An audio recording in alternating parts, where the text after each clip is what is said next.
buena medida toda la crisis, si se quiere, si podemos llamarla así, que estamos viviendo, tiene que ver, está relacionada con la corrupción.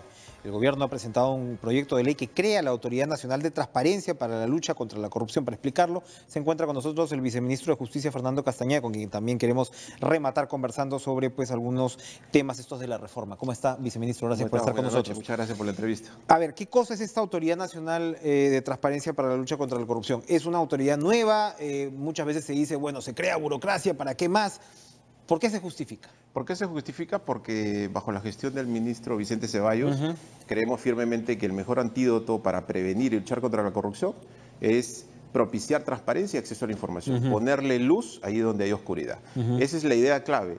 ¿Tenemos ahorita una institucionalidad? Sí tenemos. Por un lado tenemos la autoridad y por otro lado tenemos el tribunal. Eso hemos encontrado. Hay una autoridad nacional de transparencia. Hay una autoridad nacional, exactamente. Pero y hay un tribunal. Y hay un tribunal, pero tienen una configuración que no está consolidada. El tribunal también está bajo el paraguas del Ministerio de Justicia. Bajo el paraguas del Ministerio, pero tiene una diferente configuración. Están desunidos. ¿De acuerdo? Entonces, al estar desunidos, pierden fuerza. ¿Qué es lo que nos enseña las mejores experiencias en el mundo que tienen éxitos comprobados? Que tiene que haber una sola autoridad para transparencia, acceso a la información, protección de datos, con una sola cabeza que puede efectivamente ¿qué hacer? Promover el derecho para que la gente sepa que tiene acceso a la información.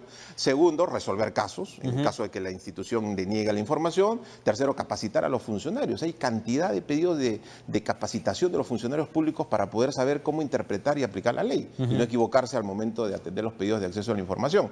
Es decir, tiene un conjunto de bondades que, en opinión del Ministerio de Justicia y de esta gestión, básicamente se entroncan en tres grandes beneficios. El primer beneficio para la gente, ¿no? Que es el eje central. Eso está orientado a que el ciudadano denuncie. A que el ciudadano, en primer lugar, ejerza derechos.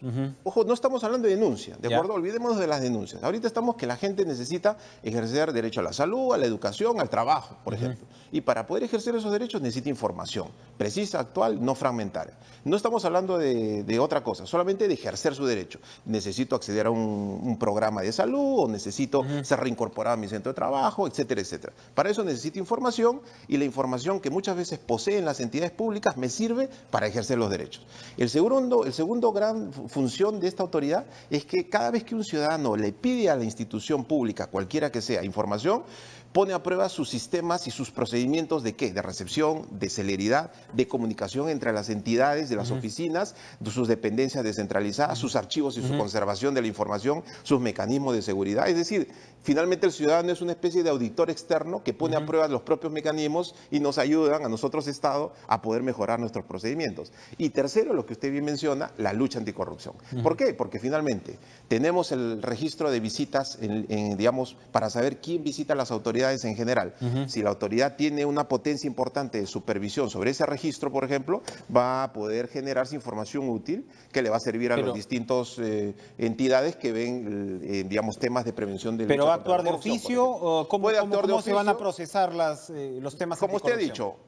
De oficio o a pedido de parte, lo que hace, por ejemplo, lo que se está proponiendo, usted sabía que en el Perú, en la historia, nunca ha habido una supervisión nacional de las entidades del sistema de justicia, nunca ha habido, ¿no? Es decir, nadie sabe si son opacas o si son transparentes. ¿Esta autoridad va a tener la data para decir quién está visitando a quién? Por ejemplo, va a saber cuántos pedidos de acceso a la información. Por ejemplo, lo que va a hacer es una primera gran supervisión de transparencia y de acceso a la información pública sobre las instituciones del sistema de justicia. Esto es clave, nunca se ha hecho en la historia del Perú, por ejemplo. En segundo lugar, este proyecto de ley no es aislado. Lo que hemos pensado es articularlo con otro que ya el Poder Ejecutivo ha presentado y que actualmente se encuentra en el Congreso de la República, que tiene que ver con la incorporación de un título adicional a la Ley de Transparencia y Acceso a la Información, justamente que incide en un conjunto de datos e información sobre el ámbito judicial. Por ejemplo, no nos estamos nosotros advirtiendo con preocupación que nos sorprendemos sobre la línea jurisprudencial de un magistrado, sobre cuál fue el criterio para decidir de esta manera y no de otra. Bueno, justamente porque han habido problemas en la transparencia de las resoluciones judiciales. Y esa es data que puedes cruzar. Y esa es data que se puede cruzar, supervisar y además exigir. Y eso es lo que estamos proponiéndole a la representación nacional, al Congreso, que incorpore un título específico de transparencia en el sistema de justicia, en la Ley de Transparencia. ¿Este proyecto de ley ya se presentó?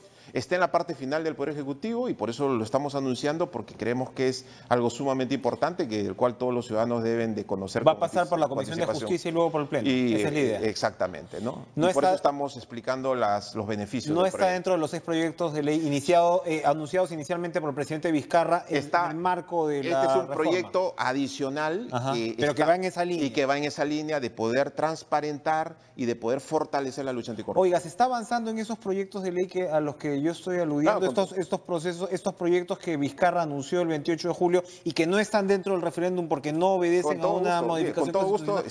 ¿Se están avanzando en el Congreso? Le comento brevemente, desde que hemos asumido con el señor ministro Vicente Ceballos, hemos ido a la Comisión de Constitución, hemos ido a la Comisión de Justicia, hemos ido también a reuniones de con diversos asesores de bancadas para justamente explicar las bondades del proyecto, por qué se ha optado por ese modelo, por qué no se ha optado por qué el requisito de tal, por qué se ha optado por un sistema determinado, por qué proponemos una autoridad, por ejemplo, de integridad y control, en qué se diferencia nuestro proyecto del Poder Judicial que también proponían los jueces contralores, por ejemplo, por qué es que proponemos una conformación de esta magnitud para el Consejo Nacional de la Magistratura que privilegie transparencia, meritocracia y probidad a prueba de balas. Hemos ido a explicar en diversos escenarios. Mañana vamos a estar en el Acuerdo Nacional, vamos a ir a la Comisión de Justicia mañana y el día miércoles a seguir explicando. ¿Ha sido receptivo el Congreso? Se lo pregunto porque toda la atención está puesta en los factores estos del referéndum, ¿no?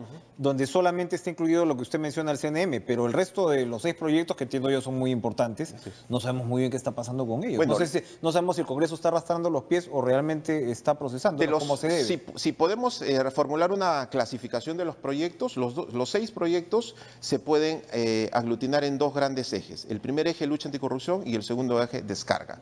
Y dentro de los proyectos, digamos, con una especial urgencia de ser debatidos por el Congreso de la República, obviamente estamos como en la idea común de que todos son importantes, eso no está en duda.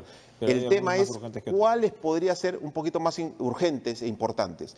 En nuestra opinión, podemos empezar con el Consejo Nacional y con la Autoridad de Integridad y Control. ¿Por qué? Porque, por ejemplo, de los hechos que ya todos conocemos, claramente estamos advirtiendo. Tenemos información que la actual presidenta de la Corte del Callao, cuando ha intervenido a la Corte del Callao, claramente ha podido advertir que han habido un nombramiento indebido de magistrados supernumerarios. Los supernumerarios. Y la gran pregunta es, ¿pero por qué las Cortes tienen magistrados supernumerarios? Exacto.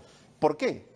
Porque no hay magistrados titulares. ¿Y por qué no hay magistrados titulares? Porque quien debe de nombrarlo es el Consejo Nacional de la Magistratura, que ahora está suspendido 9 meses. Es fundamental que tengamos Consejo Nacional de la Magistratura para empezar. No solamente para nombrar, sino también para poder destituir con elementos probatorios suficientes. Nos queda muy poquito tiempo. Yo quería preguntarle hasta dónde está dispuesto el Ejecutivo, el ministerio en el que usted está, a ceder, modificar, matizar los proyectos de ley que tienen que ver con la reforma política. ¿Se ha trazado una línea? Hasta ahorita. Porque, o sea, bicameralidad, bueno, sabemos que tiene que haber bicameralidad, pero se dice 30 congresistas son muy pocos para la bicameralidad. El tema de la no reelección, bueno, pero no hay otros países que tengan una política así, estás metiendo, pagan justos por pecadores, como hablábamos con Edmundo del Águila.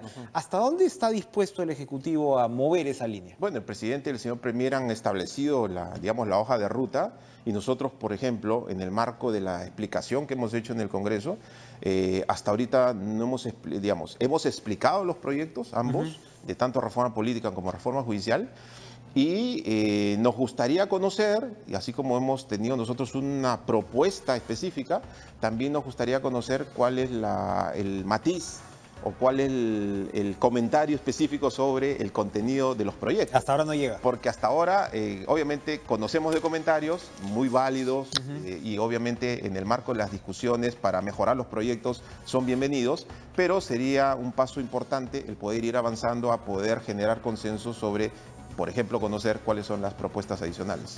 Viceministro Fernando Castañeda, muchas gracias por estar con nosotros esta noche. Vámonos a una pausa, regresamos con lo último de Cara a Cara, no se vayan.